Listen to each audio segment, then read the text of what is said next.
தேவன் நேசிக்கிறது என்னன்னு பார்த்தாக்கா முதலாவது குடும்பத்தை தான் நேசிக்கிறார், அடுத்தது தான் ஊழியம். குடும்பம் ஆசீர்வாதமாக இருந்ததுன்னா ஊழியம் ஆசீர்வாதமாக ஆண்டவர் நடத்துவார். அப்போ குடும்பத்தை தேவன் ரொம்ப நேசிக்கிறார். ஏன்னா ஆதியில் ஒரு மனுஷனை தான் படைக்கிறாரு. அப்போ அவனுக்கு ஒரு துணையை கொடுத்து ஆண்டவர் அவங்கள குடும்பமாக பார்க்குறாரு. இன்றைக்கி குடும்பம் நம்ம சொல்கிறோம் இல்லையா, ஒருவேளை கணவன் மனைவி குழந்தைங்க இருந்தால் தான் குடும்பமா? கணவன் மனைவி சேர்ந்தாலுமே குடும்பம் தான். கணவர் இல்லை, அப்போ நான் மட்டும் இருக்கிறேன்னா குடும்பம் இல்லையா? இல்லை. உங்களுக்கு பிள்ளைங்க இருக்குதா? பிள்ளைங்களும் நீங்களும் குடும்பம். அதுபோல் என்னோட மனைவி இல்லைன்னு நினைக்கிறீங்களா? மனைவி இல்லைன்னா உங்களோட பிள்ளைங்க இருக்கிறாங்களே, தாய் இருக்கிறாங்களே, நீங்கள் தான் குடும்பம். ஹல்லேலூயா. அப்போ குடும்பத்தை தேவன் அதிகமாக நேசிக்கிறார். குடும்பம் எங்கன்னா போனால் கூட நீங்கள் பாருங்கள், ஒரு குடும்பமாக போகிறவங்கள கொஞ்சம் நேரம் நின்று பார்ப்பாங்க. கணவன் மனைவி பிள்ளைங்களோட நாங்கள் ஆஸ்திரேலியாவில் இருக்கும்போது அப்படி தான் குடும்பமாக ஃபேமிலியாக தான் அந்த பார்க்கு உள்ள உட்காந்துருப்பாங்க. அப்போ அந்த குடும்பத்தை பார்க்கும்போது அவ்வளோ அழகாக இருக்கும். அப்போ தேவனும் குடும்பத்தை ரொம்ப அதிகமாக நேசிக்கிறாரு. ஆனால் நம்ம நினைக்கிறோம் குடும்பத்தை குறித்து ரொம்ப ஏதோ கட்டி கொடுத்துட்டாங்க, ஏதோ லவ் பண்ணி கல்யாணம் பண்ணிக்கணுன்ட்டோம், ஏதோ இவன் கிடச்சான், இல்லை இந்த பொண்ணு எனக்கு கிடச்சிது, இல்லைன்னா என் வாழ்க்கை வேறு மாதிரி இருக்கும், அப்படி இருக்கும் இப்படி இருக்கும் நிறைய நினைப்போம். ஆனால் கர்த்தர் அப்படி நினைக்கிறது இல்லை. உங்களுக்கு ஏற்ற துணையை தான் கர்த்தர் கொடுப்பார். ஹல்லேலூயா. என்ன சூழ்நிலையில் இருந்தாலும் கர்த்தர் உங்களுக்கு ஒரு துணையை கொடுத்துருக்கிறாருன்னா அதுக்கப்புறம் அந்த துணையை உங்களுக்காக தேவன் ஆசீர்வதித்து கொடுப்பார். ஹல்லேலூயா. அப்போது குடும்பம்ன்றது ரொம்ப ஒரு பலன். நிறைய பேர் சொல்லுவாங்க, இந்த குடும்பத்தில் மட்டும் வச்சுக்க கூடாது, இந்த குடும்பம் பெரிய குடும்பம், இந்த குடும்பம் அவங்களுக்கெல்லாம் நோட்டீஸ் வச்சோம்னா அவங்க பெரிய குடும்பம்ப்பா, அவங்க வந்தாங்கனாலுமே சபை கல்யாண வீடு நிறைஞ்சி போயிடும். அப்போது ஒரு குடும்பத்தை ஒரு பலனாக தான் சொல்லுவாங்க. சரி இந்த குடும்பமா அப்படின்லாம் பேச மாட்டாங்க. இந்த நாளில் ஒரு வசனத்தை பார்ப்போம். இன்றைக்கி ஃபுல்லாக முழுக்க குடும்பத்தை குறித்து தான் ஆண்டவர் உங்களோட கூட பேசுவாராக. கர்த்தர் உங்கள் குடும்பத்தையும் தேவன் இந்த வசனத்து மூலமா இன்றைக்கி என்னென்ன குறைகள் இருக்குதோ, என்னென்ன மாற்றங்கள் இருக்குதோ எல்லாத்தையும் மாற்றி நம்ம இந்த நாளில் கர்த்தருடைய கரத்தில் அர்ப்பணிக்கும் போது நிச்சயமாய் கர்த்தர் நம்ம குடும்பத்தை ஆசீர்வதிப்பாராக. ஹல்லேலூயா, ஹல்லேலூயா. பிரசங்கி 4:12. ஒருவனை யாதோ ஒருவன் மேற்கொள்ள வந்தால் இருவரும் அவனுக்கு எதிர்த்து நிற்கலாம். முப்பரி நூல் சீக்கிரமா அறாதான். ஹல்லேலூயா. அததான் ஆண்டவர் சொல்றாரு. யாது ஒருவன் எதிர்த்து வந்தாலும் 2 பேரா இருந்தா அதை மேற்கொள்ளலாம். ஆனா அதுலயும் இன்னொன்னு சொல்றாரு, முப்பரி நூல் அறந்து போகாதான். அப்போது முப்பரி நூலுன்றது என்னன்னாக்கா, இன்றைக்கி எல்லாருக்கும் தாலி கயிறு கட்டுறாங்க இல்லையா, அதில் எத்தனை கயிறு இருக்குதுன்னு நீங்கள் பார்த்துருக்கீங்களா? 3 கயிறை தான் திரித்து கட்டுவாங்க. அது ஏன்னாக்கா பாருங்கள், வேதத்தில் முப்பரி நூல் இருக்குது. அப்போ ஒரு கயிறு நீங்கள் கட்டும்போது, ஒரு கயிறாக இருக்கும்போது அது சீக்கிரம் அறுறதுக்கு வாய்ப்பு இருக்குது. அப்போ 2ஆக இருந்தாலும் அதுவும் அறுறதுக்கு. அப்போ 3 முப்பரி நூலாக இருக்கும்போது அது அவ்வளோ சீக்கிரம் அறந்து போகாது. இன்னைக்கு குடும்பம் அப்படிதான், முப்பரி நூல். கணவன் மனைவி குடும்பம், தேவன் குடும்பம், சபை, அப்படி நம்ம எடுத்துக்கலாம். இப்போ குடும்பத்தோட தேவன் இருக்கும்போது, தேவனோட குடும்பம் சார்ந்து நம்ம கணவன் மனைவி எல்லாரும் இருக்கும்போது அது முப்பரி நூலாய் ஆண்டவர் மாற்றுகிறார். அது பெரிய பலன். சபைக்கு வருகிற உங்களை யாரும் அவ்வளோ சீக்கிரம் அசைச்சிட முடியாது. ஏன்னா தேவன் உங்களோட கூட இருக்கிறாரு. தேவன் பிதா, குமாரன், பரிசுத்த ஆவியானவர். அவரும் நீங்கள் பார்த்தீங்கன்னா 3 பேரும் ஒரே கடவுள். அப்போ அந்த 3 தேவனும் ஒரே கடவுளாக மாதிரி நம்மளுடைய வாழ்க்கையில் இருக்கும்போது முப்பரி நூல் அவ்வளோ சீக்கிரம் அறந்து போகாது. நீங்கள் அவ்வளோ சீக்கிரம் உங்களுடைய வாழ்க்கையில் கெடுதல் எதுவுமே வராது. உங்களுடைய வாழ்க்கையில் பிரச்சனைகள் வராது. உங்கள் வாழ்க்கையில் சோர்வுகள் வராது. உங்கள் வாழ்க்கையில் கடன் பிரச்சனைகள் வராது. ஏன்னா முப்பரி நூல் அவ்வளோ சீக்கிரம் அறந்து போகாது. ஹல்லேலூயா, ஹல்லேலூயா. சில காரியங்களை நம்ம இந்த நாளில் பார்ப்போம். மல்கியா 2:15. அவர் ஒருவன் அல்லவா படைத்தார், ஆவி அவரிடத்தில் பரிபூரணமாய் இருக்கையில் பின்ன ஏன் ஒருவனை படைத்தார்? ஏன் பின்ன ஒருவர்? பாருங்க, பிதா கிட்ட ஆவி பரிபூர்ணமா இருந்துதான். பிதாவிடத்தின் ஆவி பரிபூர்ணமான ஆவி இருந்துதான். ஏன் அவர் ஒருவரை படைச்சாரு? ஏன் அவரால் முடிஞ்சிருக்கலாம்ல? ஒருத்தர் மட்டும் ஏன், ஆதாமை மட்டும் ஏன் படைச்சாரு? அவர் கையோட ஏவாளையும் அவர் படிச்சிருக்கலாம், இல்லை 2 பிள்ளைங்களையும் படிச்சிருக்கலாம். அவரால் முடியும் இல்லையா? இதில் சொல்லப்பட்டிருக்கு அவர்கிட்ட ஆவி எப்படி இருந்ததா? பரிபூர்ணமாக இருந்ததா. அதனால தான் மிருகங்கள், காகங்கள், பறவைகள் இது எல்லாமே மண்ணுனால உருவாக்கி தான் தேவன் சுவாசத்தை கொடுக்கிறார். அதுக்கு தான் ஆதாம் பேர் வைக்கிறார். அப்போ ஏன் ஒருவனை படைத்தாருன்னாக்கா பக்தி உள்ள சந்ததியை தெரிந்து கொள்ளதான். ஹல்லேலூயா. பக்தியா இருக்க, தேவனையே சார்ந்து இருக்கிறதுக்கு தான் ஒருவனை தெரிஞ்சுக்கிட்டாரு.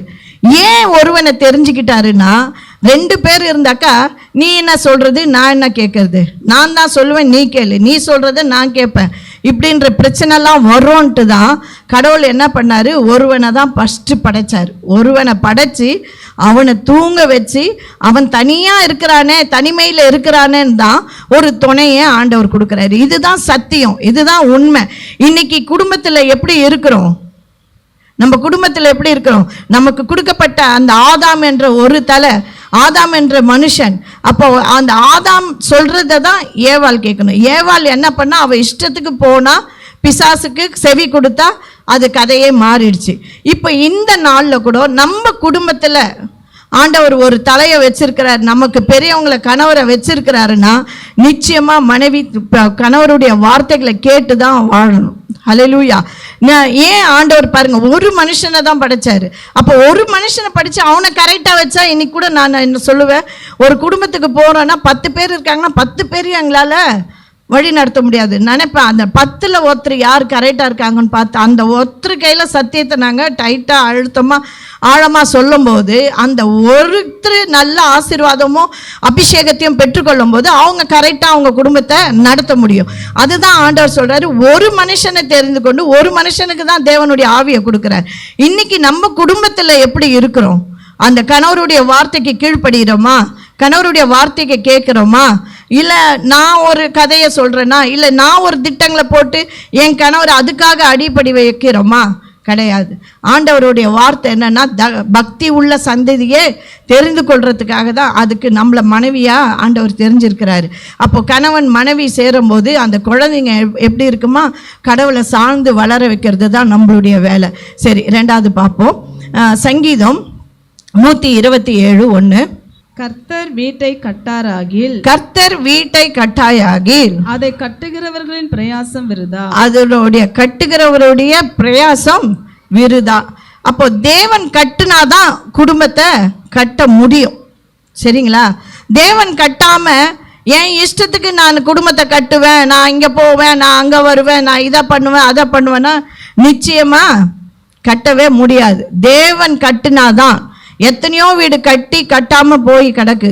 எத்தனையோ வீடு கட்ட முடியாத வீடு தேவன் போனதுக்கு அப்புறம் ஜெபித்து, இதே நாங்கள் ஆங்காடு பகுதியில், அந்த ஆங்காடு இல்லை, இது காரைக்கால் நெடுங்காடு பகுதியில் அங்கே ஒரு வாத்தியார் வீடு ரொம்ப நாள் பாழடைஞ்சு போய் கிடந்தது. நாங்களும் ஐயா எல்லா சபையாரெல்லாம் போய் தொடர்ந்து ஜெபிச்சுட்டு வந்தோம். அந்த வீடு கொஞ்ச நாளில் அவ்வளோ அழகாக கட்டி வீடு பால் காசி கிரகப்பிரவேசம் பண்ணி பிரதர்ஷனம் பண்ணாங்க. அப்போது கர்த்தர் கட்டினால்தான் வீடு கட்ட முடியும். நான் கட்டிடுவேன், நான் செஞ்சிடுவேன், நான் அதாவது வீடு கட்டுறதை பற்றி சொல்ல, குடும்பத்தை கூட சொல்கிறேன். குடும்பத்தில் கூட எதுவுமே அதிக பிரசங்கதானமாக நம்ம செய்யும் போது நிச்சயமாக அதில் தோல்விகள், மனவேதனைகள் நமக்கு கிடைக்கும். ஏன் நீங்கள் பார்த்தீங்கன்னா ஆதியாகமம் 11:3, தனக்கென்று ஒரு கோபுரத்தை எல்லாரும் ஒன்றா சேர்ந்துக்கிட்டு என்ன சொல்கிறாங்க, வாங்க சம பூமிக்கு போவோம், அங்கே போய் பார்க்கலாம், அங்கே கல் அறுக்கலாம், கல் அறுத்து நமக்கென்று ஒரு கோபுரத்தை கட்டுவோம், நம்ம பேர் விளங்க ஒரு கோபுரத்தை கட்டுவோம். இப்படி கட்டினவங்கள ஆண்டவர் பார்த்தாரு, ஒரு அடி போட்டாரு, செதறி போயிட்டாங்க. தனக்கு எனக்கு நீங்கள் சொல்லும்போது குடும்பம்னாக்கா குடும்பத்தை நீங்கள் சேர்த்து தான் பேசணும். குடும்பம்னாலுமே உதடு வாய் எல்லாம் ஒட்டி தான் சொல்லுது குடும்பம் இல்லையா? ஒரு தனி மனுஷன் குடும்பம் அப்படின்றது எல்லாத்தையும் சேர்க்குது. அப்போ தன் இஷ்டத்துக்கு குடும்பத்தை கட்டணும்னு நினைக்கிறவங்களுடைய வாழ்க்கை எப்படி இருக்குன்னா, அந்த கோபுரம் இடிந்து விழுந்தது போல அங்கே போய் ஆண்டவர் ஒரு தட்டினார், செதறி போயிட்டானுங்க. அப்போ தனக்கு இந்த நிறைய பிள்ளைங்க இந்த காலத்தில் கல்யாணம் ஆன உடனே தனி குடித்தனம் போயிடணும். தனியாக போயிட்டா நல்லா இருப்போம், தனியாக போயிட்டா நிம்மதியாக இருக்க முடியாது. நீங்கள் தனி கொடுத்தோன்னே எப்போ போடுறீங்களோ உங்களுக்கு பிரச்சனைகள் தான் அதிகம். நீங்கள் தனியாக தான் இருக்கணும்னு அவங்க மாமனாரோ மாமியாரோ குடும்பமோ அதுக்கு வேண்டிய சூழ்நிலை அமைஞ்சதுன்னா நிச்சயமாக நீங்கள் தனியாக தான் இருக்கணும். அது தேவனுடைய சித்தம். ஏன்னா கணவன் மனைவியை தனியாக பிரிஞ்சு கணவரோடு தான் இணைந்து இசைந்து கணவனும் மனைவியும் இருக்கணுன்றது அதுவும் வேத வசனம் தான். இப்போ ஒரு குடும்பத்தை இந்த மாதிரி கட்டணும், நான் சம்பாதிக்கிறேன், 50,000 சம்பாதிக்கிறேன், 1,00,000 சம்பாதிக்கிறேன், நான் இங்கே போயிடுவேன் அங்கே போயிடுவேன் அப்படி நம்ம நினைக்கும் போது அது சரிப்படாது. அதனால தான் ஆதியாகமம் 30:3 பார்ப்போம். வீடு நம்ம சொல்கிறோம், வீடு கட்டப்படுகிறதுன்னு சொல்கிறோம் இல்லையா. வீடுனாக்கா நீங்கள் நினைக்கிற கூட கல் மண் செங்கல் இதை வச்சு தான் வீடு கட்டப்படுகிறது அப்படின்றது என்ன எதனாலன்னு இதில் பாருங்கள். இந்த வசனம் ஆதியாகமம் 30:3 அப்பொழுது அவள் இதோ என் வேலைக்காரியாகிய பில்காள் இருக்கிறாளே, அவள் என் மடிக்கு பிள்ளைகளை பெறவும் அவளாகிலும் என் வீடு கட்டப்படும், அவளால என் வீடு கட்டப்பட.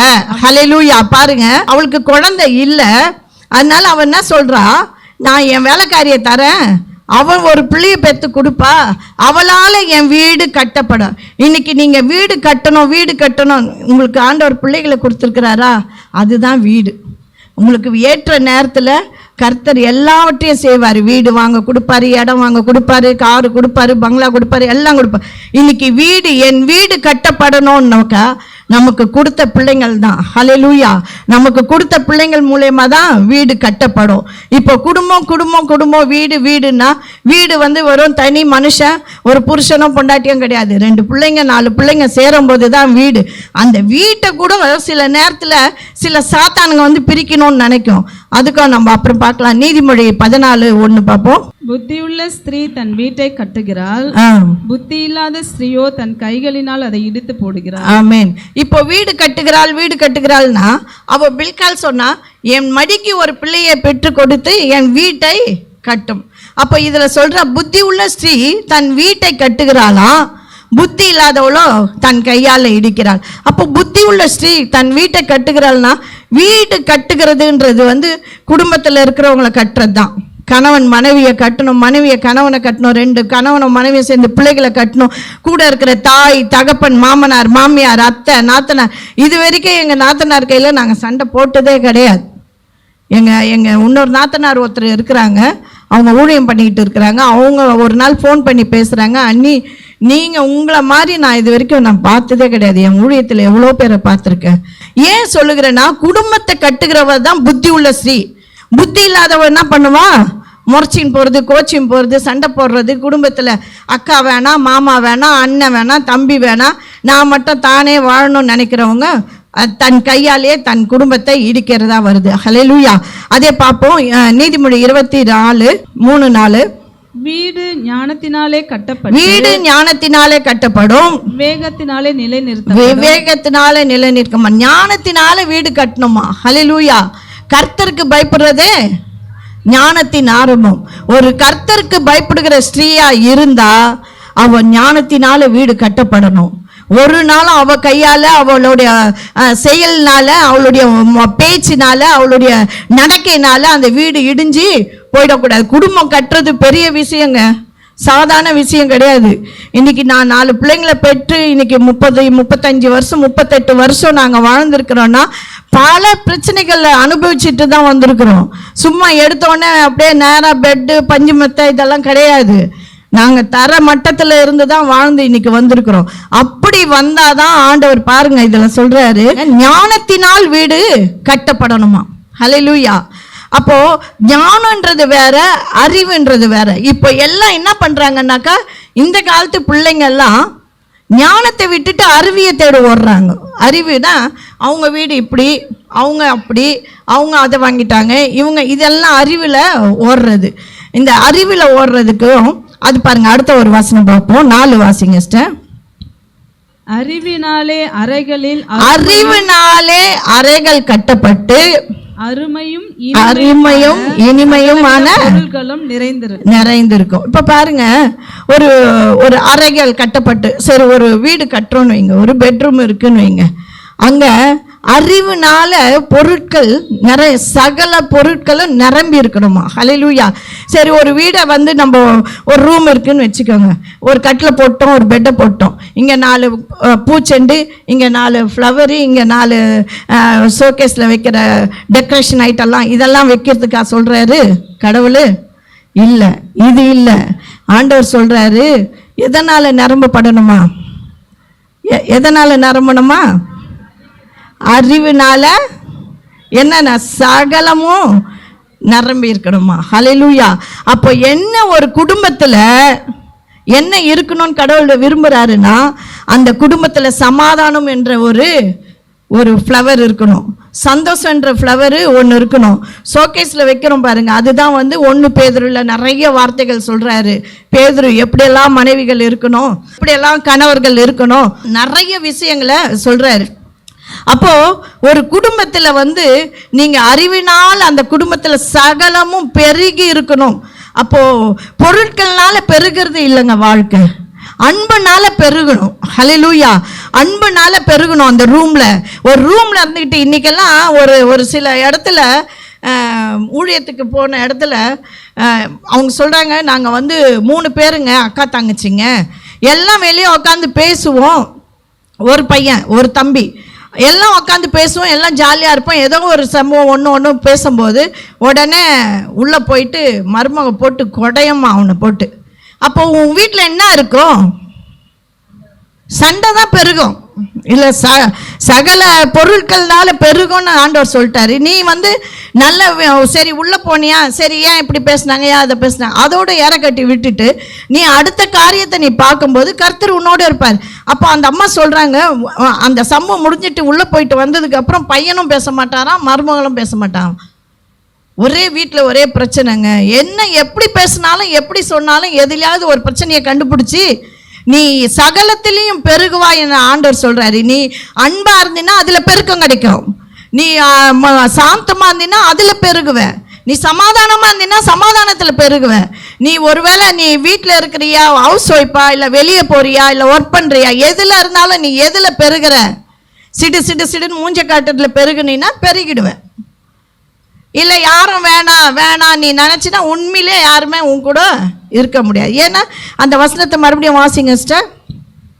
அறிவு, அந்த அறிவு எங்கெல்லாம் கொண்டு போய் நம்மளை நிறுத்துதுன்னு பாருங்க. நிறைய வீட்டுக்கு போறோம், அறிவு தான் பார்க்கும். இவ்வளோ லைட் போட்டிருக்காங்க, இவ்வளோ டெக்கரேஷன், கிச்சன் பாரு இவ்வளோ அழகா இருக்கு, இந்த கிச்சன் நல்லா இருக்கு, இது பாரு செவரு இவ்வளோ அழகா இருக்கு, இதுல எல்லாமே வந்து என்ன ஓப்பன் கிச்சன் வச்சிருக்கிறாங்க, இங்கே டெக்கரேஷனா இருக்கு, இதெல்லாம் அறிவு பார்க்குது. ஆனா அந்த அறிவு நமக்கு வீட்டுக்குள்ள கொண்டு வந்து அதெல்லாம் நிப்பாட்டக்கூடாது. என்ன அறிவு நமக்குள்ள இருக்கணுமா? சாந்தமும் நிதானமும் அன்பும் கிரியைகளும் குணசாலிகளுமாக இருக்கணுமா. ஹல்லேலூயா. வாசிங்க சிஸ்டர். அறிவினாலே அறைகளில் அருமையும் இனிமையுமாக சகலவித பொருள்களும் நிறைந்திருக்கும். ஆமென். என்ன உங்க குடும்பத்தில் இருக்குன்னு நீங்க யோசித்து பாருங்க. உங்க கணவரோட மனைவியோட அருமையானது இருக்கா, இனிமையானது இருக்கா, கசப்பானது இருக்கா, வெறுப்பானது இருக்கான்னு யோசித்து பாருங்க. நானும் ஐயாவும் ஒரு நாளும் நாங்கள் பெட்ரூமில் சண்டை போட்டதே கிடையாது. பெட்ரூமில் எப்போ உங்களுக்கு சண்டை வருதோ உங்கள் வாழ்க்கையில் சமாதானமே போயிடும். உங்கள் வாழ்க்கையில் என்ன இருக்கணுமா? இனிமையும் அடுத்து அருமையும். ஹல்லேலூயா. அருமையாக இருக்குப்பா அப்படின்னு சொல்கிறோம் இல்லையா, அந்த அருமை உங்கள் வீட்டில் இருக்கணும். அருமையான குடும்பம், இனிமையான குடும்பம், அதனால நிரப்புங்க, குடும்பத்தை நிரப்புங்க. உங்கள் கணவர் என்ன செஞ்சுட்டு வந்தாலும் சரி, அவர் நீங்கள் தட்டி கொடுத்து நீங்கள் இது பண்ணி நீங்கள் பேசி நீங்கள் தாங்க பெஸ்ட்டு, நீங்கள் தாங்க இது. இன்னொரு வீட்டில் சொல்கிறாங்க, என் பையன் வந்துமா காலையிலேருந்து சாப்பிடவே இல்லைம்மா, ஒரு அம்மா சொல்கிறாங்க, அழுகுறாங்க. நீ சாப்பிட்டியாம்மா? எனக்கு எப்பவுமே கிடைக்காதுமா சாப்பாடு, நான் அதை பற்றி யோசிக்க மாட்டேன், நான் அங்கே போனேன்னா அங்கே சொந்தக்காரங்க வீட்டில் ஏதாவது சாப்பிடுவேன். என் பையனுக்கே சோறு இல்லைம்மா, காலையிலேருந்து முந்தா நேற்று தான் சம்பளம் என்ன வந்து 8000 ரூபாய் கொடுத்துருக்குறான் அப்படின்னு ஒரு அம்மா அழுவுது பாருங்க. அந்த குடும்பத்தில் என்ன இருக்கு? இனிமையும் இல்லை, சந்தோஷமும் இல்லை. ஹல்லேலூயா. ஒரு கணவருக்கு நேரத்துக்கு ஒரு காஃபியை கொடுத்து, ஒரு சாப்பாடை கொடுத்து, ஒரு டிஃபனை கொடுத்து நம்ம அதுதான் புத்தி உள்ள ஒரு ஸ்ரீ, ஒரு ஞானமுள்ள புள்ள, ஒரு கர்த்தருக்கு பயப்படுகிற புள்ள. அப்போ இந்த மாதிரி இருக்கும்போது கர்த்தர் அதை ஆசீர்வதிப்பார். ஹல்லேலூயா. இனி நம்மளுடைய ரூம்ல அருமையானது இனிமையானது இருக்கணும்னா அது வேதத்து பிரகாரம் இருக்கிற சமாதானமும் சந்தோஷமும் அன்பும் நற்கிரியும் நற்குணமும் சாந்தமும் தான் நம்மளுடைய குடும்பத்தில் அலங்காரமாக இருக்கணும். ஹல்லேலூயா. அது பெட்ரூமாக இருந்தாலும் சரி, ஹாலாக இருந்தாலும் சரி. இப்போ வீடு எதனால் கட்டப்படுகிறதுனா இந்த மாதிரியான காரியங்கள்னால தான் வீடு கட்டப்படுகிறது. கல் செங்கல் மண் இல்லை, 2 சென்ட் இடம் இல்லை, 1 சென்ட் இடம் இல்லை. இதனால தான் குடும்பத்தை கட்டப்படுகிறது. ஹல்லேலூயா. நீதிமொழி 11:29 தன் வீட்டை கலைக்கிறவன் காற்றை சுதந்தரிப்பான். இதுக்கு எப்படி நீங்க இது கண்டுபிடிப்பீங்க? தன் வீட்டை கலைக்கிறவன் காற்றை சுதந்தரிப்பானா? ஒரே வார்த்தை ஐயா சொல்லிட்டாரு, தெருவுக்கு வந்துடுவான். உண்மைதான். அது மட்டும் இல்லை, இப்போ நம்மளது ஒரு சொத்து இருக்குன்னு வைங்களேன். அந்த சொத்து இப்போ இருக்கிற சொத்து பிரியாவுக்கு அவங்க அம்மா வச்சுருக்குறாங்கன்னா, அவங்க அம்மா சொத்து பிரியாவுக்கு அது அவன் சுதந்திரித்து கொள்ள முடியும். அது ஒரு லேண்டு இருக்குது, பட்டா இருக்குது, பேப்பர் இருக்குது, எல்லாம் இருக்குது. ஆனால் ஒரு காற்றை சுதந்திரித்து கொள்ளணும்னா நீ எப்படி இருக்கும்? ஒன்றுமே இருக்காது உன் கையில். ஹல்லேலூயா. காற்றை யாராவது சுதந்திரித்து கொள்ள முடியுமா? தன் வீட்டை கலைக்கிறவனுடைய வாழ்க்கை எப்படி இருக்குமா? காற்றை சுதந்திரத்தை பாருங்கள். நீதிமொழியில் எவ்வளோ வார்த்தைகள். இதெல்லாம் மீறி லாஸ்ட்டாக ஒரு வீட்டில் ஒரு அம்மா சொல்கிறாங்க, வீடு ஓடுபட்ட வீடு தான், 1 சென்ட்டில் கட்டினம்மா. ரொம்ப கஷ்டப்பட்டு கஞ்சம் தண்ணியும் குடிச்சு எப்படியோ கட்டின ஒரே பையன். அந்த பையனை நான் கல்யாணம் பண்ணி வச்சேன். இன்றைக்கி மருமக சொல்லிட்டா, நீ வெளியே போய் படு, எங்களுக்கு படுக்க இடம் கிடையாது. கட்டினது இந்த அம்மா ஒரே ரூம், ஒரு கிச்சன் சைடில். சரி, அந்த சைடில் கிச்சன்லையாவது அப்படி ஓரமாக படுக்கலாம், அந்த அம்மா படுக்கலாம். ஆனால் அந்த வந்த பொண்ணு சொல்லிடுச்சான், ஒரு 4 வருஷம் நல்லதாக இருந்துதான். அதுக்கப்புறம் சொல்லிடுச்சா, நீ போய் வெளியே படு, திண்ணையில் படு, இல்லைன்னா நான் தனி குத்தனம் போயிடுவேன். நீ ஒன்றா இந்த வீட்டில் இருந்துக்கோ, நான் தனியாக போயிடுவேன். இதே டார்ச்சர் அந்த அம்மாவுக்கு. அந்த அம்மா ஃபோன் பண்ணி ஒரே அழுது சொல்கிறாங்க, அம்மா நான் வெளியே கூட பத்துக்கிறேம்மா, அவங்க தனியாக போகக்கூடாது. பாருங்கள், ஒரு தாயோட உள்ளம் பாருங்கள். நான் வெளியே கூட படுத்துக்கிறேம்மா, அவங்க வீட்டை விட்டு வெளியே போகக்கூடாது அப்படிங்க. பாருங்கள், காற்றை இந்த காலத்தில் பொண்ணுங்க எல்லாம் அப்படி தான் இருக்காங்க. காற்றை சுதந்திரித்து கொள்ளணும், காற்றை நிறைய விஷயங்களை வெளியே. நீங்கள் நம்ம சபையை மட்டும் பார்க்காதீங்க, நம்ம சபையில் இருக்க 50 பேர் 100 பேர் அவங்கள மட்டும் பார்க்காதீங்க. வெளி உலகத்தை பாருங்கள். நீங்கள் வெளியே போய் விசாரித்து பாருங்கள். எவ்வளோ இந்த பெண்கள் செய்கிற காரியங்களை பார்த்தாக்கா, புத்தி உள்ள ஸ்ரீ தன் வீட்டை கட்டுவாள், புத்தி இல்லாதவளோ தன் கையாலே இடிப்பாள்ன்ற மாதிரி ஒவ்வொரு குடும்பத்தை கலைக்கிறவங்க எப்படி இருப்பாங்களாம்? காற்றை சுதந்திரத்து கொள்வாங்களாம். எனக்கு தெரிஞ்சு எத்தனையோ குடும்பம் வெளியே போய், என் சிஸ்டர் எனக்கும் கூட தெரியும், ஒரு ஃபேமிலியில் அவங்க வீடு மாமனார் மாமியார்லாம் விட்டு தனி கொடுத்தனும் போய் திருப்பி வந்து சேர்ந்துட்டாங்க. 2-3 வாட்டி நாங்கள் பார்த்துருக்குறோம். மாதிரி நிறைய விஷயங்களை நாங்கள் பார்க்குறோம். இப்போ நான் பேசுகிறது எதுவுமே நாங்கள் நிறைய வெளியே ஊழியம் போகிறதுனால. இப்போ எனக்கு கல்யாணம் ஆகி 38 வருஷம் 40 வருஷம் ஆக போகுது. அது மட்டும் இல்லாமல் நிறைய ஊழியத்தில் நாங்கள் போகும்போது சிலருடைய கண்ணீரை பார்க்கும்போது, சிலருடைய கஷ்டங்களை பார்க்கும்போது, பாவம் இந்த தாய்மார்களை பார்த்தா பிள்ளைங்களை வளர்த்துட்டு அதுங்க பாவம் சோறு தண்ணி இல்லாமல் கஷ்டப்படுதுங்க. குடும்பத்தை கலைக்கணும்னு நினைக்கிறவங்க என்ன சுதந்திரத்து கொள்ள முடியும்? காற்றை தான் சுதந்திரத்து கொள்ள முடியும். இதை ரொம்ப நல்லா ஞாபகம் வச்சுக்கணும். யாராவது அப்படி நம்மளுடைய கண்களில் பட்டாலும் சரி, நம்மளுக்கு தெரியும், வேண்டாம் பிள்ளை வேண்டாம், நீ தனி கொடுத்துடும் போகணுன்னு நினைக்காத. நல்ல மாமனார் மாமியார் இருக்காங்களா, இல்லை மாமனார் இல்லையா, மாமனார் இருக்காங்களா, கூட இருங்க. சிலதெல்லாம் யோசிக்கும் போது சில காரியங்கள் தோணுது. அப்போ சில வசனங்கள் தெரியாத பிள்ளைங்க தவறு பண்ணலாம். ஆண்டவர் அவங்களுக்கு ஒரு மன்னிப்பு தருவார். வசனம் தெரியாத பிள்ளைங்க தவறு பண்ணலாம். வசனம் தெரிஞ்ச நிறைய கிறிஸ்டின் குடும்பத்திலேயே இந்த மாதிரியான காரியங்கள் இருக்குது. அப்போது இது எப்படின்னாக்கா, குடும்பத்தை விட்டு வெளியே குடும்பத்தை கலைச்சி போனோன்னா முப்பரி நூலாக இருக்காது, அது 2 பெரிய நூலாகிடும், இல்லை 1 நூலாகிடும். அப்படி மாறும்போது, குடும்பத்தை விட்டு பிரியும் போது, அது என்னைக்காக இருந்தாலும் காற்றை சுதந்திரித்து கொள்ளுகிறவனுடைய வாழ்க்கை போல தான் இருக்கும். 1 பேதுரு 3:4 பார்ப்போம். அழியாத அலங்காரிப்பாய் இருக்கிற சாந்தமும், பாருங்க, அழியாத அலங்காரமா இருக்கிற சாந்தமும். இதை எடுத்துட்டு போய் உங்க வீட்டில் வைங்க. அருமையான அறைக்குள்ள இனிமையானதும் ஆசீர்வாதமானப்பட்ட வார்த்தைகளும் எடுத்துட்டு போய் வீட்டில் வைங்க, உங்க வீட்டில்.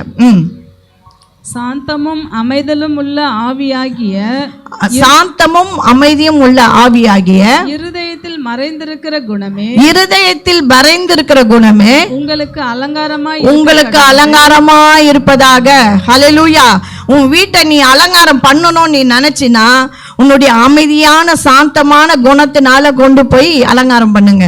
ஒரு வாட்டி நான் ஒரு பிரசங்கம் பண்ணேன், அதிகமாக பேசக்கூடாது, அதிகமாக பேசுகிறவங்க வந்து வாய் அந்த போருக்கு இதுவாக நான் ஒரு வார்த்தை சொல்லியிருந்தேன். அது கூட ஒரு அம்மா ஃபோன் பண்ணி என்கிட்ட சொல்கிறாங்க, என் மருமக இந்த மாதிரி வந்தாங்க, சர்ச்சுக்கு வந்தாங்க, நீங்கள் பேச வேண்டாம்னு சொன்னதுனால எங்கள் குடும்பத்தில் இப்போ பேசுகிறதே கிடையாது. நல்லதும் பேசுறது இல்லையா, கெட்டதும் பேசுறது இல்லையா. பாருங்கள் எவ்வளோ மூளை பாருங்கள். நல்லதுக்கு வாயை திறக்கிறதுக்கு இல்லாமல் இப்போ ஒரு குடும்பத்தில் சாப்பிடுங்க, உக்காருங்க, வந்தீங்களா, வீட்டில் ஒரு குடும்பத்தில் இருக்கிற மருமக வெளியே போன உடனே வந்த உடனே கூப்பிட்டோன்னு என்ன சாப்பிட்டீங்களா, சாப்பிட்லையா, சாப்பிட்றீங்களா, இருக்குதா இல்லையா, எதையாவது கேட்கணும்ல, சுத்தம் அடைச்சி போச்சு. அப்போது ரொம்ப ஞானமாயிட்டாங்க அவங்க. ஏன்னா புத்தி உள்ள ஸ்ரீ, நம்ம சில நேரத்தில் சொல்கிறோம் இல்லையா, நீ பேசுகிறத காட்டிலும் பேசாமல் இருக்கிறவனே ஞானவான்னு சொல்கிறோம் இல்லையா. அது எந்த இடத்துக்கு எதுக்கு சொல்கிறோன்னு தெரியாமல் இதுங்க குடும்பத்தில் கொண்டு வந்து இந்த காரியங்களை போட்டு அழுத்துறது. சரி, இப்போ ஆண்டவர் சொல்கிறாரு இதில் என்னவா, சாந்தமும் அமைதியில் உள்ள ஆவியும் இருதயத்தில் மறைந்திருக்கும் குணமே உங்களுக்கு அலங்காரமா இருப்பதாக. ஹல்லேலூயா. நல்ல கரங்களை தட்டுங்க. உங்களுக்கு எது அலங்காரம் தெரிஞ்சிடுச்சா? இப்போ வீட்டுக்குள்ள எது இருக்குன்னா, கொட்டா வீடா இருக்கட்டும், மாடி வீடா இருக்கட்டும், ஓலை வீடா இருக்கட்டும், குடிசையா இருக்கட்டும், இல்லை எந்த வீடா இருக்கட்டும், சுத்தி துணி கட்டியிருந்தா கூட பரவாயில்ல. நீங்கள் பெரிய மாளிகையில் இருந்து தூங்காமல் சாப்பிடாம மன வேதனையோடு இருக்கிறத காட்டிலும் சின்ன அறையில் அதுவும் இருக்குது. நீதிமொழியில் நிறைய வசனம் இருக்குது. அப்போது எந்த வீடு எப்படி இருந்தாலும் பரவாயில்ல, அது துணி கட்டின வீடாக இருந்தாலும் கூட பரவாயில்ல.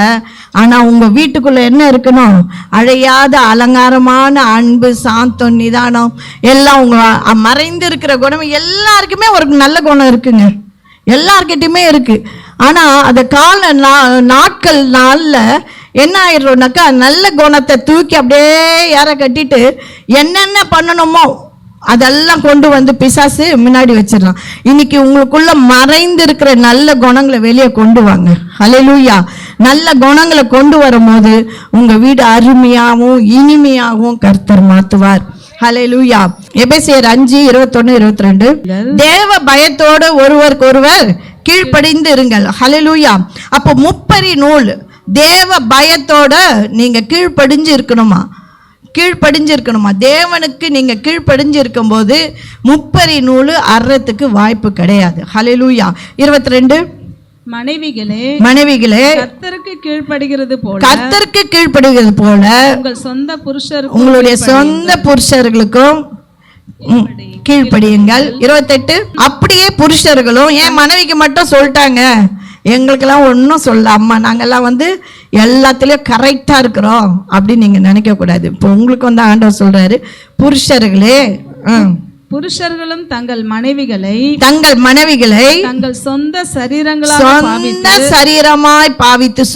சரீரமாய் பாவித்து உங்களை நீங்களே அடிச்சுப்பீங்களா, கிள்ளிப்பீங்களா? ஆனால் உங்களுக்கு நீங்கள் என்ன பண்ணுவீங்க, பவுட்ரு போடுவீங்க, தலை வாருவீங்க, சீப்பு வேணும், நல்லா ட்ரெஸ் பண்ணுவோம், இது நல்லா இருக்கா இது நல்லா இருக்கான்னு பார்ப்போம். அப்போது ஆண்டவர் சொல்கிறாரு, புருஷர்களே உங்களுடைய மனைவியை எப்படி பார்க்கணுமா, சொந்த சரீரமாய் பார்க்கணுமா. அப்போ அந்த சொந்த சரீரமாய் பார்க்கும் போது தான் உங்கள் வீட்டில் உங்கள் அறைக்குள்ளே எப்படி இருக்கும்னாக்கா இனிமையும் அருமையுமாக இருக்கும். ஹல்லேலூயா. ஹல்லேலூயா. அடுத்து வாசிங்க 29 தன் சொந்த மாம்சத்தை பகைத்தவன் ஒருவனும் இல்லையே, கர்த்தர் சபையை போஷித்து காப்பாற்றுகிறது போல ஒவ்வொருவனும் மாம்சத்தை போஷித்து காப்பாற்றுகிறான். ஹல்லேலூயா. யாராவது சொந்த சரீரத்தை கெடுத்துக்கணும்னு நினைப்பாங்களா? யாரும் நினைக்க மாட்டாங்க. அப்போ அதுதான் மனைவி, நம்மளுடைய சரீரம் தான் மனைவி. தன்னுடைய சரீரத்துக்கு சபைக்கு தலை எப்படி இருக்கோ அது மாதிரி நம்மளுடைய தலைக்கு நம்மளுடைய சரீரம் தான் மனைவி. ஹல்லேலூயா. 1 தெசலோனிக்கேயர் 3:12. நம்முடைய பிதாவாகிய தேவனும் நம்முடைய கர்த்தராகிய இயேசு கிறிஸ்துவும் உங்களிடத்திற்கு எங்களை நேராக வழி நடத்துவாராக. அடுத்து 12. நாங்கள் உங்களிடத்தில் வைத்திருக்கிற அன்புக்கு ஒப்பாய் நீங்களும் ஒருவரிடத்தில் ஒருவர் வைக்கும் அன்பிலும் மற்ற எல்லா மனுஷரிடத்தில் வைக்கும் அன்புக்கும் கர்த்தர் உங்களை பெருக பண்ணுவாராக. ஹல்லேலூயா. நல்ல கரங்களை தட்டுங்க. எவ்வளவு நல்ல வசனம், அப்படியே கேட்டுக்கிட்டே இருக்கீங்களே பாருங்க. இதுல மறுபடியும் பாருங்க, அந்த வசனத்தை நீங்க சரியா நல்லா கவனிங்க. எழுதுறத விட்டு கொஞ்சம் கவனிங்க, அந்த வசனத்தை கேளுங்க. எல்லா மனுஷர்கிட்டையும் அன்பா இருக்கணுமா. கணவன் மனைவி அன்பு, பிள்ளைங்கக்கிட்ட அன்பு. 2வது எல்லா மனுஷர்கிட்டையும். சிலர் எப்படின்னா, எனக்கு என் குடும்பம் இருந்தா போதும், என் கணவர், என் 2 பிள்ளைங்க 4 பிள்ளைங்க இருந்தா போதும், எனக்கு எந்த மனுஷனுடைய தயவும் தேவை கிடையாது, எந்த மனுஷனும் எனக்கு தேவை கிடையாது. அப்படி நம்ம நினைச்சோம்னா அது நல்லா இருக்காது, நம்மளோட வாழ்க்கையில ஆசீர்வாதங்கள் வராது. மறுபடியும் அதை வாசிங்க சிஸ்டர். நம்முடைய பிதாவாகிய தேவனும் நம்முடைய கர்த்தராகிய இயேசு கிறிஸ்துவும் உங்களிடத்திற்கு எங்களை நேராக வழி நடத்துவாராக. நாங்கள் உங்களிடத்தில் வைத்திருக்கிற அன்புக்கு ஒப்பாய் நீங்களும் ஒருவரிடத்தில் ஒருவர் வைக்கும் அன்பிலும் மற்ற எல்லா மனுஷர்கள் வைக்கும் அன்பிலும் கர்த்தர் உங்களை பெருக பண்ணுவாராக. ஹல்லேலூயா. உங்களுக்கு ஒரு பெருக்கம் வரணும், ஒரு ஆசீர்வாதம் வரணும்னா நீங்க எல்லா மனுஷனையும் நேசிங்க. அப்பதான் நம்ம சுவிசேஷமே சொல்ல முடியும்.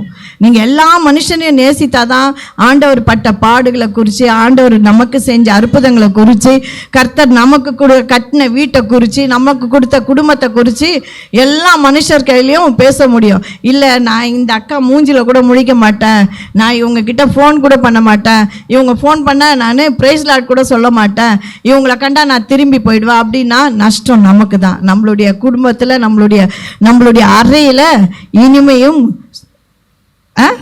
அருமையும் இல்லாமல் போயிடும். ஹல்லேலூயா. ஹல்லேலூயா.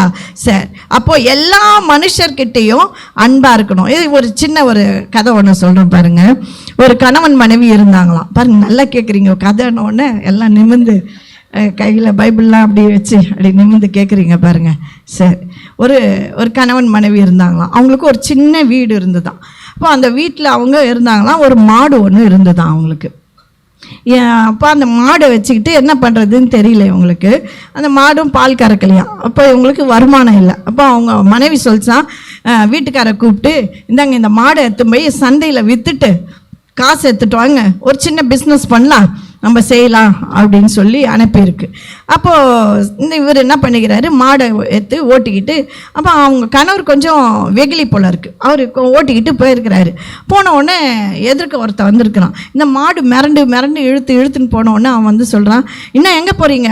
இல்லை, எங்கள் ஒய்ஃப் சொன்னாங்க மாடு எடுத்துமே சந்தையில் விற்றுட்டு காசு வாங்கிட்டு சொன்னாங்க, பிஸ்னஸ் பண்ணணும் அப்படின்னாங்க. அந்த மாடு இவ்வளோ மிரண்டு வருத, நீ ஏன் இவ்வளோ கஷ்டப்படுற? அந்த மாடை என் கையில் கொடு, நான் உனக்கு ஆடு தரேன், ஆடு எடுத்துப்போ, அது உனக்கு சொன்ன மாதிரி கேட்கும், நீ இட்டும் போகிறதுக்கும் ஈஸியாக இருக்கும் இல்லையா, மாடு மிரண்டு போகுது இல்லை அப்படின்னோடனே ஆடு கொடுத்தோடனே வாங்கிக்கிட்டு போனானா. கொஞ்சம் தூரம் போன உடனே ஒருத்தன் வந்தானா, என்ன ஆடை வச்சு நீ இவ்வளோ கஷ்டப்படுற, நீ இந்த மாதிரி பண்ணுற, பாவம் உன்னை பார்த்தாலுமே கஷ்டமாக இருக்கு, நீ எங்கே போகிற? இல்லை, சந்தையில் போய் வைக்க. சந்தைக்கு தானே போகிற, இந்த கோழி எடுத்துன்னு போய் சந்தையில் விற்றுரு, இந்த ஆடை என் கையில் கொடுன்னு ஆடை வாங்கிக்க. இந்த கோழி எடுத்துக்கின்னு போயினே இருந்திருக்கிறான். அப்போ அந்த கோழி வேற ரொம்ப பறந்துக்கிருந்து ரொம்ப சேட்டை பண்ணோன்னே எதிர்க்க ஒருத்தன் வந்துட்டு சொன்னான், நீ எங்கே போகிற? சந்தைக்கு போகிற. இந்த கோழி இவ்வளோ அடங்காத கோழியை வச்சு நீ என்னப்பா பண்ண போகிற? கோழி என் கையில் கூட, முட்டை நான் உன் கையில் தரேன், போய் முட்டையை எடுத்து போய் விற்றுக்கோன்னு சொல்லிட்டானா.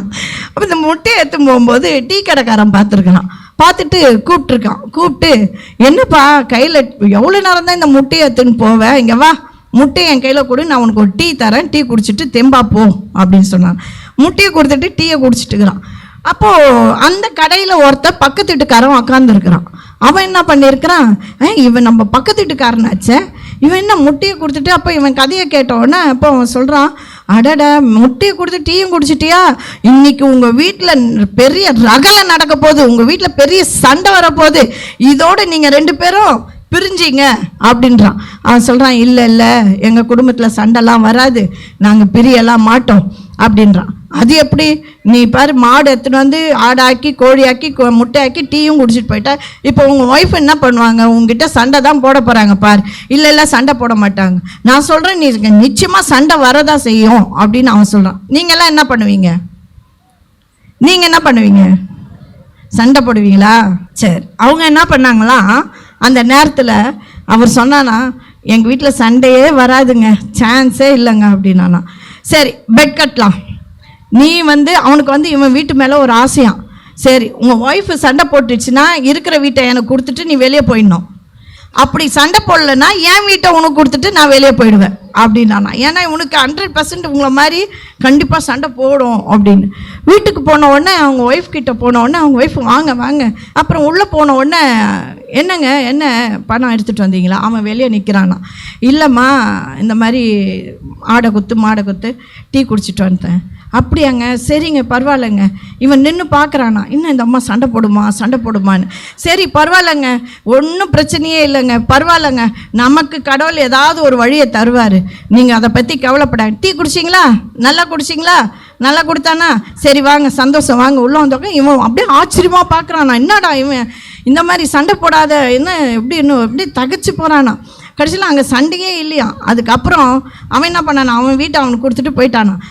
அது என்ன ரகசியம்னு அதுக்கப்புறம் உள்ளே போன உடனே பேசிக்கினாங்களாம். ஏங்க மாடை கொடுத்தீங்க, அவங்களுக்குள்ள ஒரு ஒப்பந்தமாக 3வது மனுஷங்கிட்ட நம்ம சண்டை போடுறது தெரியக்கூடாது. நான் எது பண்ணிட்டு வந்தாலும் அதுக்கு நீ சந்தோஷமாக எடுத்துக்கணும், நீ எது பண்ணாலும் நான் சந்தோஷமாக. 3வது மனுஷன் மத்தியில் எந்த ஒரு பிரச்சனையும் இல்லாமல் நம்ம நடத்தணும். அப்படி ஒரு பிரச்சனைகள் மத்தியில் நடத்தும் போது கர்த்தர் உங்களுக்கு ஒரு ஆசீர்வாதத்தை தருவார். பல பிரச்சனைகள் இருக்கும், எல்லா குடும்பத்திலையும் இருக்கும், யாருக்குமே இல்லைன்னு சொல்லவே முடியாது. டாக்டருங்களுக்கும் இருக்கும், அட்வொகேட்டுங்களுக்கும் இருக்கும், பெரிய எம்எல்ஏக்கும் இருக்கும், எம்பிக்கு, எல்லாருடைய வாழ்க்கையிலும் பிரச்சனைகள் இருக்க தான் செய்யும், ஊழியக்காரங்களுடைய வாழ்க்கையில்.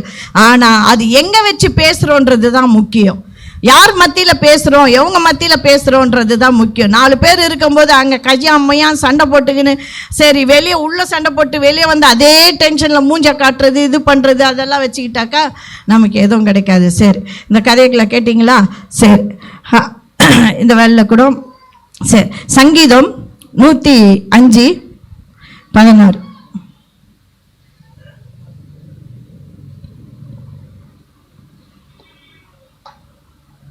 அவர் தேசத்திலே பஞ்சத்தை வருவித்து ஆகாரம் என்னும் ஆதரவு கோலை முற்றிலும் முறித்தார். ஆகார கோலை முற்றிலும் முறித்தார். சங்கீதம் போடுங்கப்பா. வாசிங்க. அவர் எனக்கு முன்னாலே ஒரு புருஷனை அனுப்பினார். யோசேப்பு சிறையாய் விற்றப்பட்டான். இப்ப பாருங்க, யோசேப்போட கதை தெரியும் உங்களுக்கு, நிறைய பேர் நீங்க வேதத்தை வாசித்திருப்பீங்க. யோசேப்பை அவங்களுடைய சகோதரர்கள்லாம் என்ன பண்ணாங்க, தூக்கிட்டு போய் குழியில போட்டாங்க. குழியில இருந்து எடுத்து எகிப்துல வித்துட்டாங்க. இப்ப எகிப்துக்கு போனா அங்க போய் அவன் எப்படி இருக்கிறான், சிறையாய் விற்கப்பட்டு இருந்தான். ஆனா ஒரு புருஷன் முன்னாடி போனான். இப்ப பாருங்க, அவன் அங்க போயிட்டு அந்த யோசேப்பு அங்க போயிட்டு சுகமா வாழ்ந்தானா? இல்ல. ஆரம்பத்துல அந்த அடுத்த வசனம் வாசிங்க சிஸ்டர். அவனுடைய சூழ்நிலை பாருங்க. அவன் காலில என்ன போட்டாங்களா, விலங்கு போட்டு வைத்தார்கள். அப்போ ஒரு யோசேப்பு இவன் போறான், அந்த தேசத்துல அவ்வளோ பிரச்சனைகள், அவ்வளோ தொல்லை அவனுக்கு.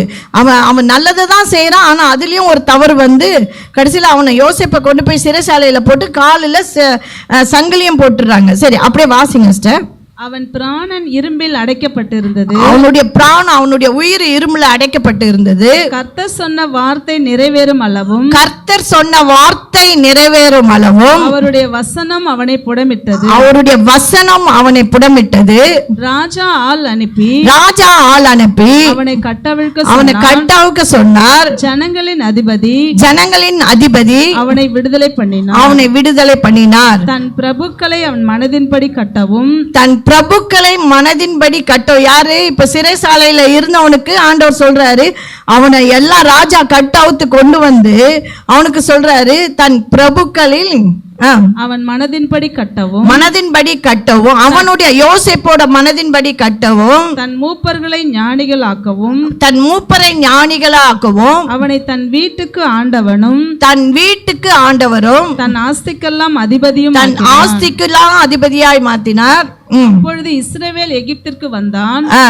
யாக்கோபு காமின் தேசத்திலே பரதேசியாய் இருந்தான். ஆமென், ஹல்லேலூயா.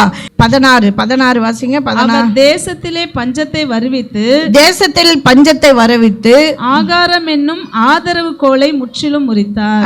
அடுத்து அவர்களுக்கு முன்னாலே ஒரு புருஷனை அனுப்பினார். யோசேப்பு சிறையாக விற்கப்பட்டான். அவன் கால்களை விலங்கு போட்டு ஒடுக்கினார்கள். அவன் பிராணன் இரும்பில் அடைப்பட்டிருந்தது.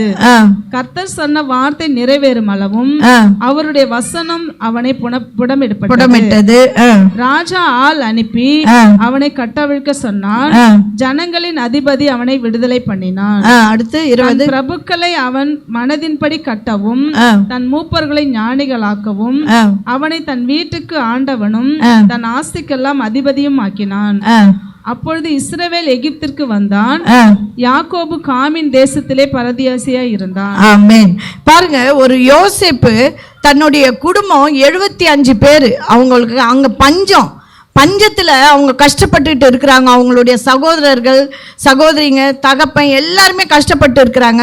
ஆனா யோசேப்பை வந்து அந்த தேசத்துக்கு எப்படி அனுப்பியிருக்கிறாரு? ஒரு அடிமையா அனுப்பியிருக்கிறாரு. அவனை சங்கிலி போட்டு கஷ்டப்படுத்தி அவன் அந்த ராஜாவுக்கு அடிமையா இருந்து, அதுக்கப்புறம் தேவன் சொன்ன வாக்குத்தத்தை நிறைவேறிதான் அதுக்கப்புறம் அவன் அந்த இடத்துல இருந்து கட்டவுத்து வெளியே கொண்டு வந்து அவனை ஆண்டவர் ஒரு ஆசீர்வாதமா அந்த குடும்பத்துல அவனே வந்து யாரை ஞானியா வைக்கணும், யாரை வந்து அவன் தளபதியா வைக்கணும்ன்றது அவன் முடிவெடுத்தான். அப்போ இந்த நாள்ல கூட நம்ம குடும்பத்துக்காக நம்ம கஷ்டப்படுறோன்னு வைங்களேன், அடுத்து நம்மளுடைய பின்வர சந்ததி ஆண்டவர் ஆசீர்வதிப்பாருங்க.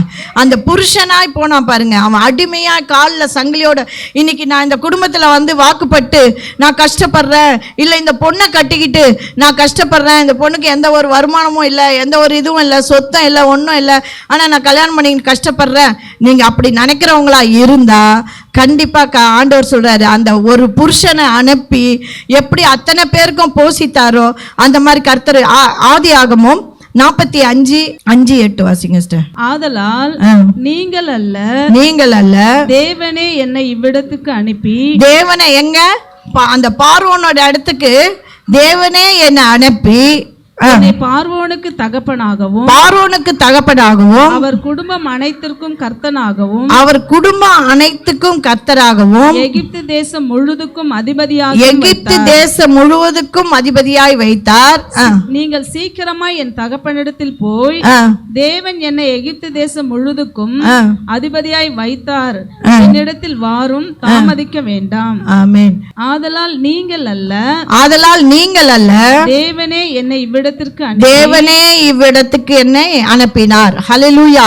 இந்த நாள்ல நீங்க ஏதோ நான் கல்யாணம் பண்ணிக்கின்னு வந்துட்டேன், ஏதோ கஷ்டப்பட்டு இந்த குடும்பத்துல வந்துட்டேன், இது வந்து எகிப்து மாதிரி இருக்கு, இது கஷ்டமா இருக்கு, ஒருவேளை நீங்க சபைக்கு வந்தவங்களா இருந்தா கூட உங்க மனசுல அந்த மாதிரியான ஒரு எண்ணம் இருந்ததுன்னா, எப்படி யோசேப்பை ஒரு புருஷனை ஆண்டவர் அனுப்பி அங்க போய் அவன் கஷ்டப்பட்டான். இந்த நாள்ல கஷ்டப்படாம வீட்டை கட்ட முடியாது, குடும்பத்தை கட்ட முடியாது. ஒரு புருஷன் கஷ்டப்படாம குடும்பத்துல கஷ்டப்படாம வீட்டை கட்ட முடியாது. அந்த நாள்ல யோசேப்போட காலில் விலங்கு போட்டோம், அவன் எவ்வளோ கஷ்டப்பட்டான். ஆனா தேவனுடைய வார்த்தைக்கு காத்திருந்து தேவனுடைய வசனத்தை பெற்று கொண்டதுனால கர்த்தர் அவனை ஆசீர்வதித்தார். அப்போ அதுக்கப்புறம் அவங்க குடும்பத்தை சேர்ந்த 75 பேரும் அவங்க எகிப்துல வந்து அந்த பஞ்ச காலம் முடிகிற வரைக்கும் அவங்களுக்கு சாப்பாடு, அவங்களுக்கு எல்லாமே தொழில் சாப்பாடு எல்லாமே கொடுத்தாங்க. யாரால? எதனாலன்னு பார்த்தீங்கன்னா அந்த ஒரு யோசேப்பு கஷ்டப்படுத்தது நிமித்தம். யோசேப்பு அவ்வளோ நொறுக்கப்பட்டு கஷ்டப்பட்டு அவன் காலில் சங்கிலி போட்டு அவன் கஷ்டப்பட்டது நிமித்தம் அவன் குடும்பத்தில் இருக்கிற 75 பேர் ஆண்டவர் ஆசீர்வதித்தார் பஞ்ச காலத்தில். ஹல்லேலூயா. இந்த நாளில் நீங்க கஷ்டப்படுறவர்களா இருந்தா உங்க மூலியமா கர்த்தர் நிச்சயமா உங்க குடும்பத்தை போஷிக்கிறவராய் இருப்பார். ஹல்லேலூயா. நான் வேலையில கஷ்டப்படுறேங்க, போக்குல வரவுல கஷ்டப்படுறேங்க, தொழில கஷ்டப்படுறேங்க, நான் இதை செய்யறேன் அதை செய்யறேன், இந்த இன்னைக்கு கூட காலையில ஒரு வேலை, மதியம் ஒரு வேலை, சாயங்காலம் ஒரு வேலை கஷ்டப்பட்டு நீ செய்யறியா? ஆண்டவர் உனக்கு சொல்றாரு, யோசேப்பை போல நீ கஷ்டப்படுறியா? பின்வர உன்னுடைய சந்நிதிய கர்த்தர் உனக்கு ஆசீர்வாதமா நடத்துவார். ஒவ்வொரு மனுஷன் கர்த்தருக்குள்ள கஷ்டப்படுகிறவனா இருந்தா அவனுக்கு பின்னாடி 75 பேர் ஆசீர்வதிக்கப்படுவார்கள். ஹல்லேலூயா, ஹல்லேலூயா, ஹல்லேலூயா. அதுதான் அப்போஸ்தலர்ல கூட சொல்றாரு. அப்போஸ்தலர் 7:9-10. அந்த கோத்திர பிதாக்கள் பொறாமை கொண்டு யாரு? யோசேப்போட சகோதரர்கள் பொறாமை கொண்டு யோசேப்பை எகிப்துக்கு கொண்டு போகும்படியாக விற்று போட்டார்கள். தேவனோ அவனோட கூட இருந்து எல்லா உபத்திரங்களிலிருந்தும் அவனை விடுவித்து எகிப்தின் ராஜாவாகிய பார்வோன் சமூகத்திலே அவனுக்கு கிருபையையும் ஞானத்தையும் அருளினார். அந்த ராஜா அவனை எகிப்து தேசத்திற்கும் தன் வீடு அனைத்திற்கும் அதிகாரியாக ஏற்படுத்தினார். ஹல்லேலூயா. அந்த யோசேப்பை குறிச்சு அவ்வளோ கஷ்டப்பட்டான், குழியில போட்டாங்க, அவ்வளோ துன்பம் அனுபவிச்சான். ஆனா அங்க போனா கர்த்தரோட இருந்ததுனால கர்த்தர் அவனை பெரிய உயர்ந்த இடத்துல வைத்தார். 14 வாசிங்க சிஸ்டர், அதிலே 13-14. இரண்டாம் தரம் யோசேப்பு தன்னுடைய சகோதரருக்கு தன்னை தெரியப்படுத்தினான். யோசேப்போட வம்சமும் பார்வோனுக்கு தெரிய வந்தது. பின்பு யோசேப்பு தன்னுடைய தகப்பன் யாக்கோபும் தன்னுடைய இனத்தார் யாவரும் ஆகிய 75 பேரை அழைக்க அனுப்பினார். ஆமென், ஹல்லேலூயா. அடுத்து என்ன பண்ணிட்டான் அந்த பார்வோன்? நீ மட்டும் இல்லப்பா, நீ சொல்றதெல்லாம் இந்த ராஜ்யத்துல எல்லாரும் கேட்குறாங்க, சரி உன் குடும்பம் தானே, எல்லாரையும் வர சொல்லு. அந்த பஞ்ச காலம் முடிகிற வரைக்கும் கர்த்தர் அங்க போஷித்தார். ஹல்லேலூயா. 75 பேர் சாப்பிட்றதுக்கோசம் ஒரு ஆள் கஷ்டப்பட்டாரு. ஹல்லேலூயா. இன்னைக்கு நான் இந்த குடும்பத்தில் வந்து கஷ்டப்படுறேன் நீங்க நினைச்சீங்கன்னா அடுத்து பின் வர 75 பேருக்கு உங்களால ஆகாரம் இல்லாம போகும். நீங்க மனரம்பியமா உங்க குடும்பத்துல கணவரா இருக்கட்டும், மனைவியா இருக்கட்டும், குடும்பத்துக்காக செய்ய வேண்டிய வேலையை நீங்க உற்சாகமா கர்த்தர் எனக்கு வாக்கு பண்ணியிருக்கிறார், கர்த்தர் எனக்கு வாக்கு கொடுத்திருக்கிறார், கர்த்தர் என்னை மேன்மையா வைப்பார், கர்த்தரை நம்புகிறவனோ செழிப்பான் என்று நீங்க சொல்லி வாழும்போது கர்த்தர் நிச்சயமா உங்களை போஷித்து வழி நடத்துவார். ஹல்லேலூயா. யோசேப்புனால அவங்க குடும்பம் அத்தனை பேரையும் ஆண்டவர் ஆசீர்வதித்தார். இன்னைக்கு யாரெல்லாம் நம்ம குடும்பத்துல யோசேப்பா இருக்கிறனா உங்களுக்கு பின்னாடி ஒவ்வொரு குடும்பத்திலும் 75 பேருக்கு ஆண்டவர் போஷிப்பாருங்க. ஹல்லேலூயா. உங்களை கொண்டு ஆண்டவர் போஷிப்பாருங்க. ஹல்லேலூயா. சரி, யோசேப்பை குறிச்சு பார்த்துட்டோம். அடுத்து ஒரு காரியத்தை பார்க்கலாம். ரூத் புத்தகம் 4:11-12. அப்பொழுது ஒளிமுக வாசலில் சகல ஜனங்களும் மூப்பரானவர்களும் அவனை நோக்கி யாரு? போவாசை நோக்கி. இது ரூத்தோட புத்தகம். போவாசை நோக்கி சொல்றாங்க, நாங்கள் சாட்சிதான், உன் வீட்டிலே வரும் மனைவியை கர்த்தர் இஸ்ரவேல் வீட்டை கட்டுவித்த 2 பேராகிய ராகேலை போலவும் லேயாளை போலவும் வாழ்ந்திருக்க செய்வாராக. நீ எப்ராத்தாவிலே பாக்கியவானாய் இருந்து பெத்லகேமிலே புகழ் பெற்று இருப்பாய். ஹல்லேலூயா, ஹல்லேலூயா. நீங்க நிறைய பேர் பாக்கியவதி தானே கேட்டிருக்கீங்க. இதுல பாருங்க, ஊர் ஜனங்க வந்து அவனை வாழ்த்துறாங்களாம், போவாசை வாழ்த்துறாங்களாம். போவாஸுக்கு ரூத்து கல்யாணம் பண்ண முடிச்ச உடனே அங்க சொல்றாங்களாம், அந்த எப்படி வார்த்தைகளை சொல்றாங்க பாருங்க. அந்த ஜனங்கள் சகல ஜனங்களும் கூடி வந்து சொல்றாங்க, லேயால போல ராக்கேல போல. யார் இந்த ராக்கேல் லேகால்? நீங்க பாத்தீங்கன்னா இந்த யாக்கோபோட இந்த 75 பேர் போனாங்க பாருங்க. அவங்க அந்த மருமகளை சொல்றாங்க பாருங்க. இன்னைக்கு நம்ம குடும்பத்துல அப்படி ஒரு மருமகள் பேரை சொல்ற அளவுக்கு நம்ம வாழணுங்க. இந்த மகளா, இந்த மக இப்படி இப்படி இருந்தால் இந்த பொண்ணு போல இருமா அப்படி நம்ம சொல்லணும். அப்போ இன்னைக்கு பாருங்க, அது சொல்றாரு பாருங்க, யாரை போல புகழ் பெற்று இருக்கணுமா? ராக்கேல போல, லேயால போல. நீங்க எங்க எந்த இடத்துல நீங்க உங்களை கல்யாணம் பண்ணி கொடுக்குறாங்களோ, எந்த இடத்துல நீங்க வாழுறீங்களோ, நீங்க கர்த்தருக்கு பயந்து நல்ல மருமகளா, நல்ல மகளா, நல்ல மனைவியா, நல்ல ஒரு தாயாரா நீங்க வாழும்போது உங்க கணவர் எப்படி இருப்பாரோ அந்த இடத்துல பேர் பெற்றவரா இருப்பாராம், பாக்கியவானா இருப்பாராம், புகழ் பெற்று இருப்பாராம். ஹல்லேலூயா, ஹல்லேலூயா. இன்னைக்கு உங்க கணவர் நீங்க ஆசீர்வாதமா, உங்க கணவர் ஆசீர்வாதமா இருக்கணும்னா அதுக்கு நீங்க தான் முக்கிய காரணமா இருக்கணும். ஹல்லேலூயா, ஹல்லேலூயா. ஆரம்ப நாட்கள்ல எங்களுக்கு கூட எவ்வளோ பிரச்சனை எவ்வளோ வந்தது. தனி கொடுத்தனம் போகலாமா அங்கே, ஆனால் இது வரைக்கும் 38 வருஷம் நாங்கள் தனி கொடுத்தனமும் போனதில்லை, தனி வீட்டுக்கும் போனதில்லை. ஏதோ ஊழியத்துக்குன்னு போய் 3 வருஷம் டெல்லியில் போய் நாங்கள் வாடகை கொடுத்து இருந்தோம். ஹல்லேலூயா. அப்போ ஊழியத்துக்காக தான் நாங்கள் போனோமே தவிர ஒரு நாள் எங்கள் மாமனாரோ மாமியாரோ குடும்பத்தை விட்டு நாங்கள் பாருங்கள், இந்த வசனம்லாம் பாருங்கள், நேற்று இதை வாசிக்கும் போது என் கண்ணில் அவ்வளோ தண்ணியாக வந்துடுச்சு. அப்போது அந்த அந்த ஊர் ஜனங்க வாழ்த்துறாங்க பாருங்க. அப்படி வாழ்த்துக்கிற குடும்பமாக இருக்கணும் நம்ம குடும்பம். ஏதோ சபைக்கு வந்தோம், சபைக்கு போனோம், இருந்தோம், அப்படி கிடையாது.